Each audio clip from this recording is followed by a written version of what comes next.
So this presentation is on buying a home and the whole process that's involved with buying a property. So there's a couple of things you have to think about in terms of looking at the value of your home. So there are a number of different ways to estimate that value, and they all can come out with very different numbers. There's a market value, appraised value, assessed value, and then an estimated value. And really the difference between all of them is who is actually doing the evaluation and for what purpose. So if you're getting the market value is the price that you would get when you sell the home. So it's what people would be willing and able to pay for. It's the actual price that the home sells for in the end. Then you've got the appraised value, and the appraised value is when you're going to buy a house, the lender wants to make sure that you're not buying a house that's worth less than what you're going to pay for it. Because then if you don't pay your loan, then they would be stuck with the rest of that bill.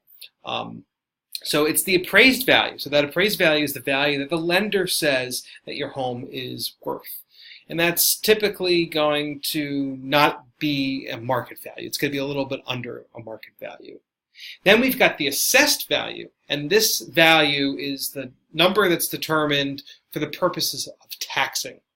So the government's going to come out to people's homes at various points, maybe it could be 10 years before they do this, and they actually assess the value of your home, and then they tax you on that. And then finally, the last kind of value that exists is what they call the estimated value. It's really before you're going to sell your home, you bring a real estate agent in, and they're trying to figure out what they should list the home for. In other words, what should they advertise as the price? And they always negotiate after that. So all those numbers are going to be very different than each other. Ultimately, you probably want your market value to be high because you're going to get more money for it.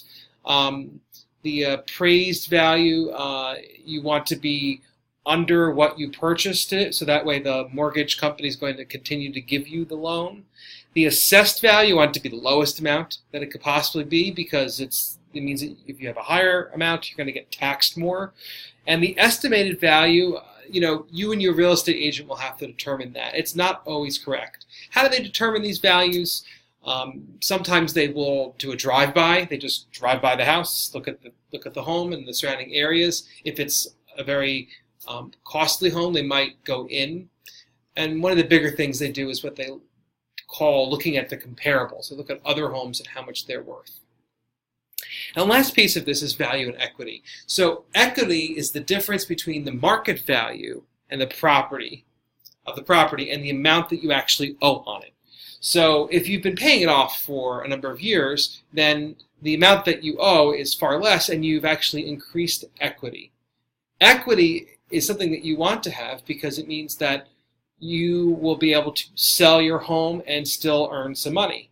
Or it will make it so that you can go get a loan because you have equity. There's actually something called the home equity line of credit. And if you have more equity, you can borrow more money.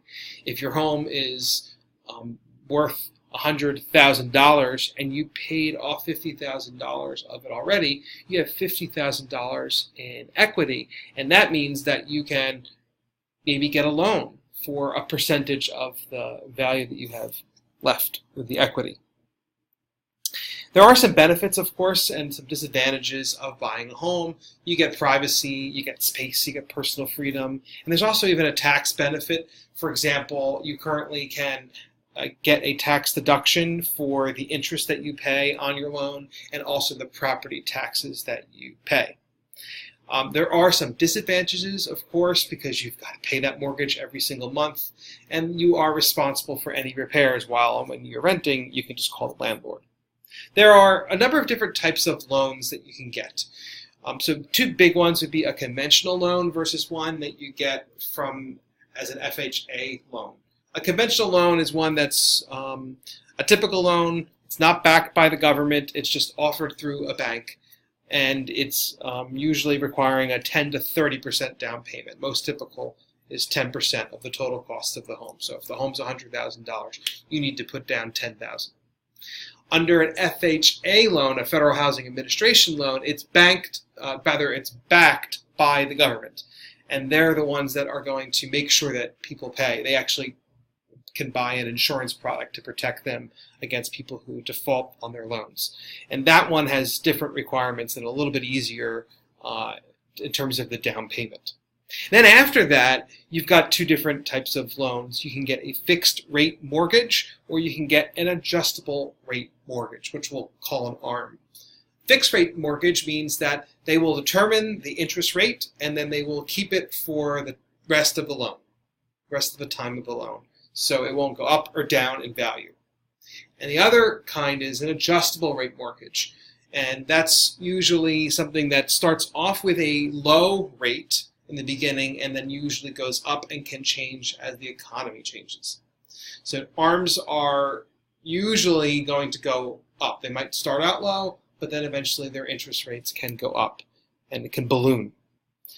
So when you make a payment, we call it, we don't call it a loan really anymore. I mean, usually call it a mortgage payment of some kind, but it is a loan.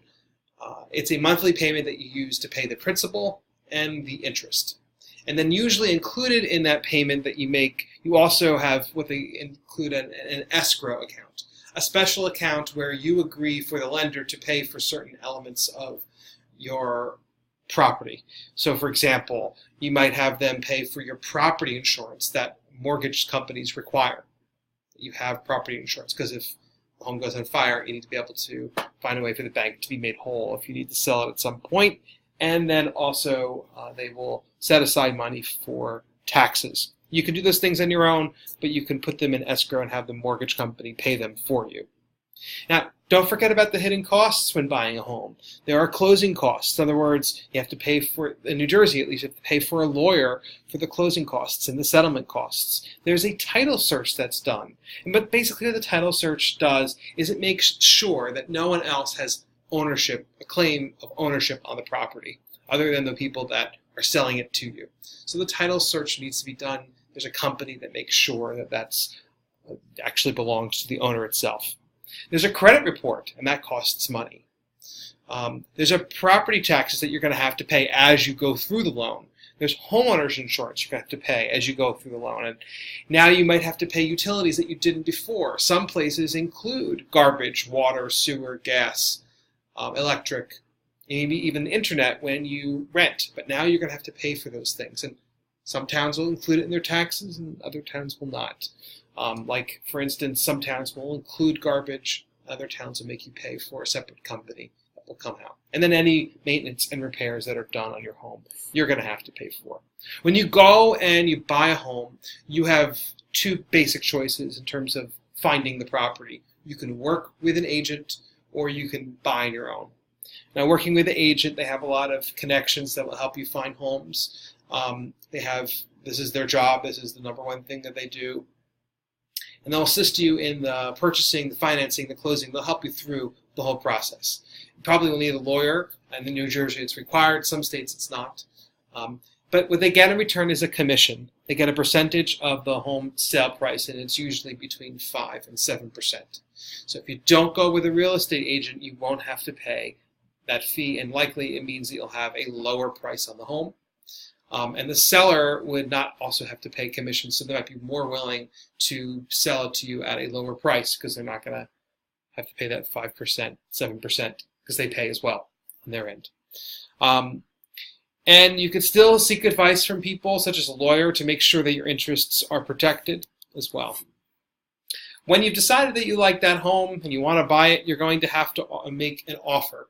And an offer is basically a legal document that you fill out, and we call it an earnest money offer. It's where you make an offer, and it means that you really would pay for that, and you even put a deposit down. What that does is it protects the owner from any kind of issue in terms of not actually following through on the offer.